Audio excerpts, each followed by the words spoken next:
I was taking boxing lessons from an LAPD officer, a lieutenant, and I finally told him what was going on with me, and he introduced me to someone who sat on the board of directors of 2 homeless shelters.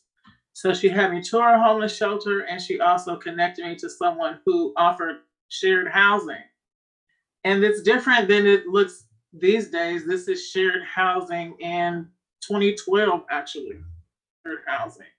And just there with strangers. That's what I chose over the shelter, just out of fear, like mentioned earlier, of Skid Row.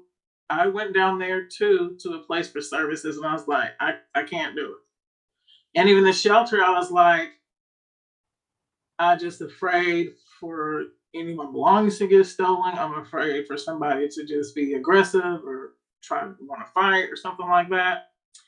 I want to share some experience about that shelter that broke my heart.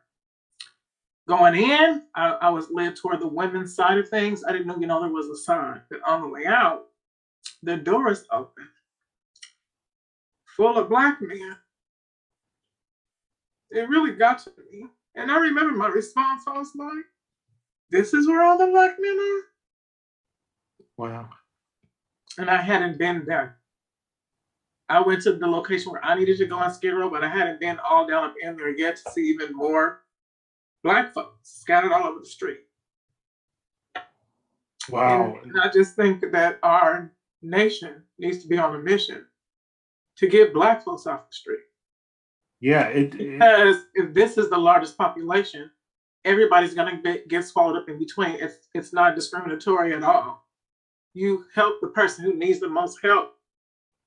Nobody's going to get neglected in that. It means everybody is going to be seen as a person.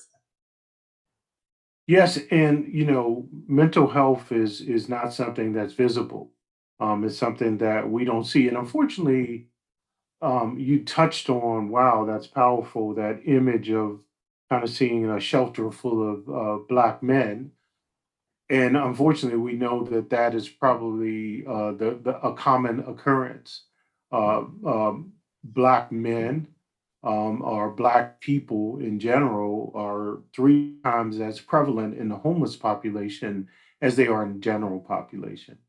And I think in LA, it's probably about 6 times. Some of our bigger cities, 80% of the people in a homeless population are African Americans. And, we have seen recently how mental health plays a role in that. We've seen a dramatic increase in suicide when it comes to African American, especially young African Americans. I think that number, if I'm reading it correctly, was up about 60%. So there's all these things that are the communities dealing with, and on top of that, you have a stigma about mental health in the African American community, especially, and the lack of resources. There just aren't many mental health professionals that look like people that are people of color, and that And also Black men get killed because of this. absolutely all the And time. this is a big shift in my journey, has to do with that, with Trayvon Martin, Philando Castile, was it Eric Brown and a few other people. Ahmaud And I Arbery, was we can crying go on. so much that I called someone. I was like, what can I do besides have breakdowns on my bed and protest? So she recommended that I start attending these public safety and justice committee meetings. And when I went to sign up, I saw that there was also mental health committee meetings. I was like, oh, that's why I'm really here. I started doing both.